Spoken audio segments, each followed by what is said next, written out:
क्या आपने आशा खो दी है? क्या आपको परमेश्वर के वचन का स्पर्श चाहिए और आपकी परिस्थिति को बदल दे? उस वचन को थामे रहे जो आपके जीवन को संपन्न बनाएगा।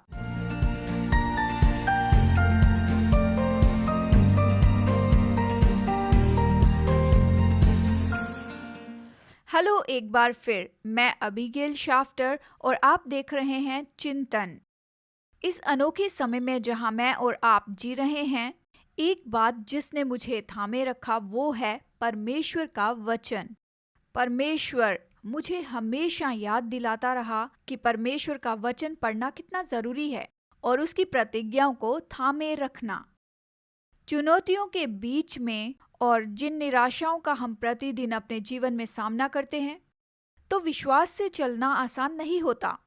हम में से बहुत से लोग जिन परिस्थितियों ने हमें घेरे रखा होता है उसे देखते हुए चलते हैं और परमेश्वर के दर्शन को धुंधला करने की अनुमति देते हैं। बहुत से हारा हुआ महसूस करते हैं और निराश होते हैं और वे लोग बदलाव को नहीं देख पाते हैं। आइए मैं उस वचन को बताऊं जो परमेश्वर ने मेरे दिल में रखा।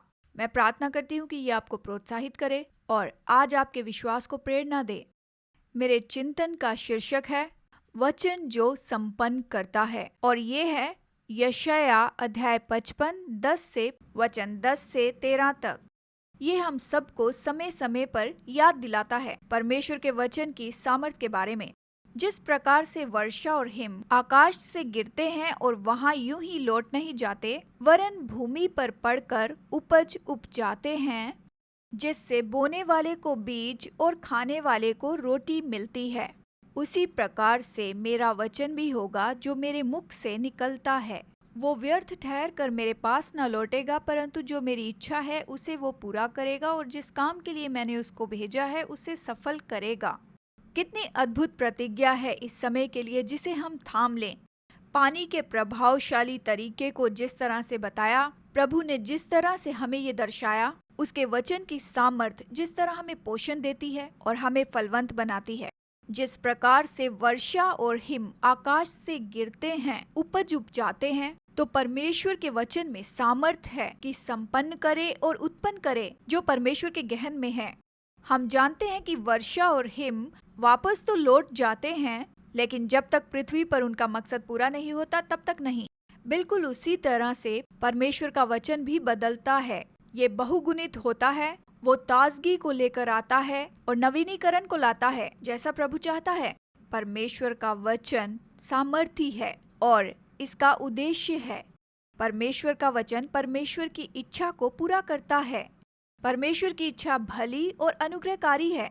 यशाया ये घोषित करता है, परमेश्वर का वचन जब बढ़ता है और परमेश्वर के मकसद को पूरा करता है, तो इसका परिणाम रोना और दांतों को चबाना नहीं होगा, पर इसके बजाय खुशी और गीत गाना होगा, क्योंकि तुम आनंद के साथ निकलोगे और शांति के साथ पहुंचाए जाओगे। तुम्हारे आगे आगे पहाड़ और पहाड़ियां गला खोल कर जय जयकार करेंगी और मैदान के सब वृक्ष आनंद के मारे ताली बजाएंगे। तब भटकइयों के बदले सनोबर उगेंगे और बिच्छू पेड़ों के बदले मेहंदी उगेगी, और इससे यहोवा का नाम होगा जो सदा का चिन्ह होगा और कभी ना मिटेगा। परमेश्वर का वचन हमें इस तरह से यहाँ बताता है, जब परमेश्वर की इच्छा पूरी हो जाएगी तो परमेश्वर के लोग आनंद के साथ निकलेंगे और शांति के साथ पहुंचाए जाएंगे।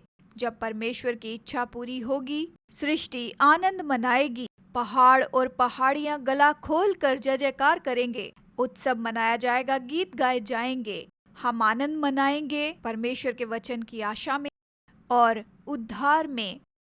मेरे दोस्तों, परमेश्वर इसीलिए नहीं बोलता कि अपने आप को बात करते हुए सुने।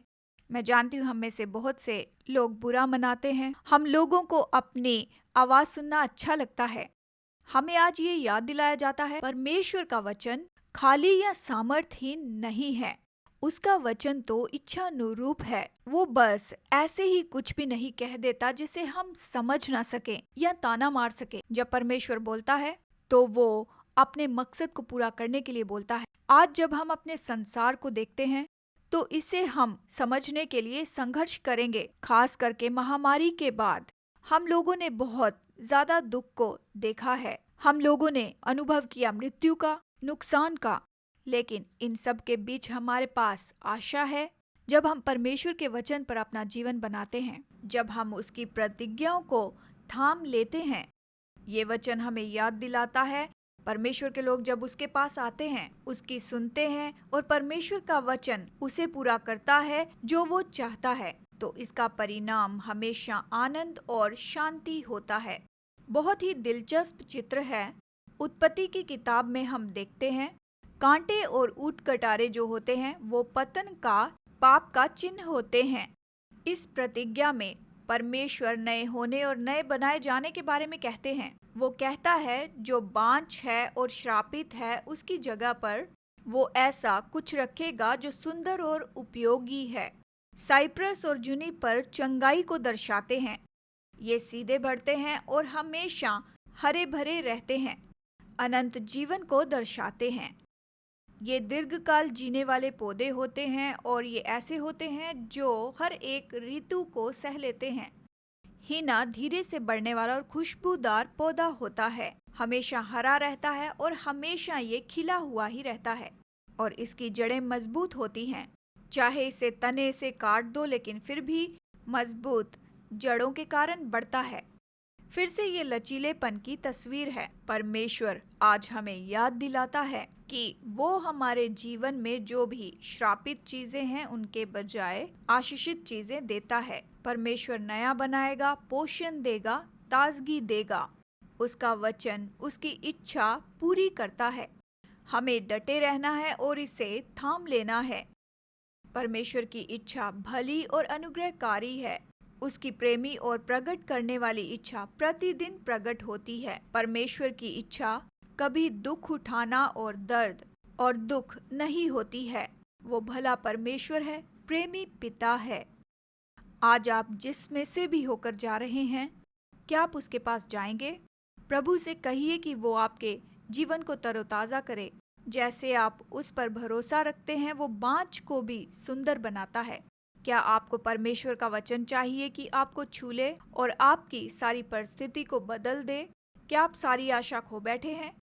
हिम्मत मत हारिए, वचन को थामे रखिए जो आपको संपन्न करता है। मैं आपके जीवन पर परमेश्वर का वचन घोषित करती हूँ। आप आनंद से बाहर निकलोगे और शांति से पहुँचाए जाओगे। स्वर्गीय पिता, तेरा वचन बड़ी सामर्थ के साथ जाए। तूने जो भी नियुक्त किया है उसे तू पूरा कर। ये तेरी और खाली लौट कर ना आए। तेरे बेटे और बेटियां बहुतायत के साथ आशीष पाएं। जैसे ये तेरी ओर देखते हैं, तेरा वचन चंगाई लाए। तेरा वचन ऐसे बंधनों को तोड़ दे, तेरे लोगों को बांधता है। तेरा वचन इन लोगों को छू ले और प्रतिदिन इनके हर एक दिन में इन्हें ताजगी से भर दे। तेरी इच्छा अब और सदा के लिए पूरी होती रहे। यीशु के सामर्थी नाम में मांगती हूँ, आमीन। आज मेरे साथ जुड़ने के लिए धन्यवाद। इस वीडियो को शेयर कीजिए और मेरे YouTube चैनल को सब्सक्राइब कीजिए। जैसे हम एक साथ मिलकर परमेश्वर के वचन को पढ़ते हैं और उसे प्रत्युत्तर देते हैं। आशीषित रहें, सुरक्षित रहें।